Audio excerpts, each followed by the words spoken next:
Olá, o meu nome é Jorge Neck e hoje eu vou falar sobre as fases do solo. E aí eu vou precisar de um cubo para fazer isso daqui. Esses três conceitos, eles estão dentro do conceito de um cubo. É como se eu estivesse dizendo que o solo pode ser encarado com três fases básicas: líquida, a sólida e a gasosa. E veja só, essas fases têm características particulares.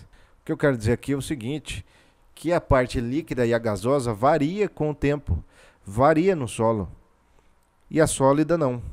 Então o que acontece é que nós temos aqui a fase líquida, que é variável, e a fase gasosa, que é variável. Por quê? Porque quando chove, a água toma o lugar do gás, e quando se seca o solo, o gás toma o lugar onde a água estava. Veja só, água e gás está sempre flutuando dentro do solo. Por quê? Ou a água evapora e vai para a atmosfera, ou a água sofre infiltração e ela vai para um lençol freático. Basicamente, essa é a ideia. E a fase sólida, não variável? A fase sólida não variável é aquela parte de minerais e de matéria orgânica que compõe o solo. Então a gente ainda pode aqui abrir a parte sólida em outras duas partes, que é a mineral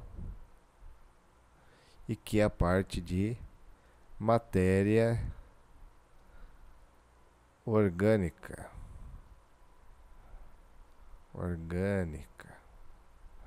E veja só, da matéria orgânica eu tenho vários tipos. Um, dois e assim por diante. E na parte mineral eu também tenho tipos de solos. E tenho os horizontes.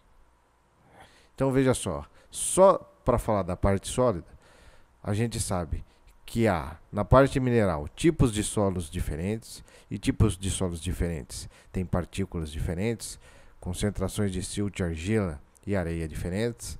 E nos horizontes do solo, naquele perfil do solo, a gente também tem concentrações de minerais em diferentes concentrações, que é o que forma ou que dá diferença nos horizontes do solo, que são as camadas em profundidade. No horizonte O, há forte presença de matéria orgânica.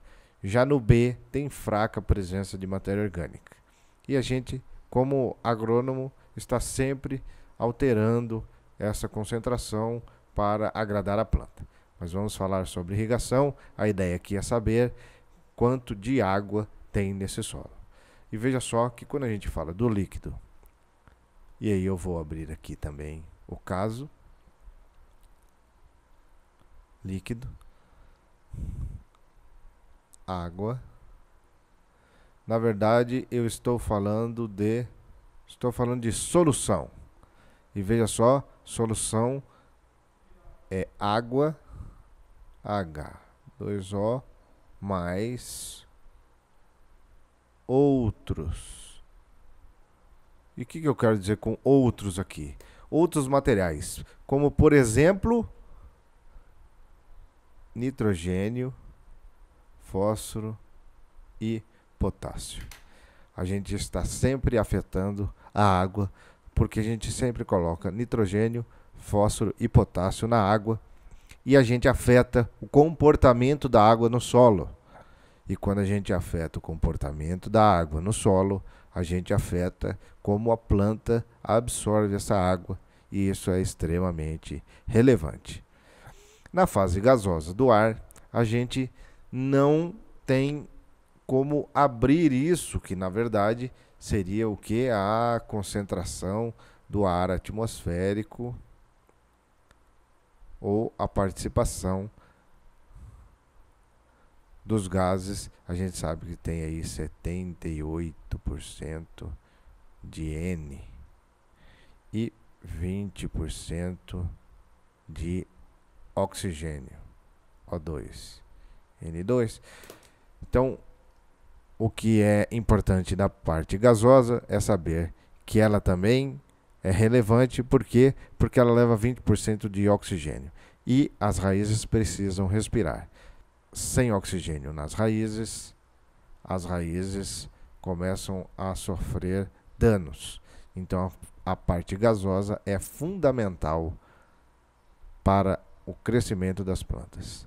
Entender esse cubo e o detalhamento desse cubo e como este cubo acontece em diferentes profundidades faz parte do entendimento da irrigação e da drenagem, ou como a água vai se comportar. Entender os detalhes desse cubo, e eu pretendo postar isso mais para frente, é como se a gente tivesse uma fotografia do solo e como a água vai se comportar dentro dele.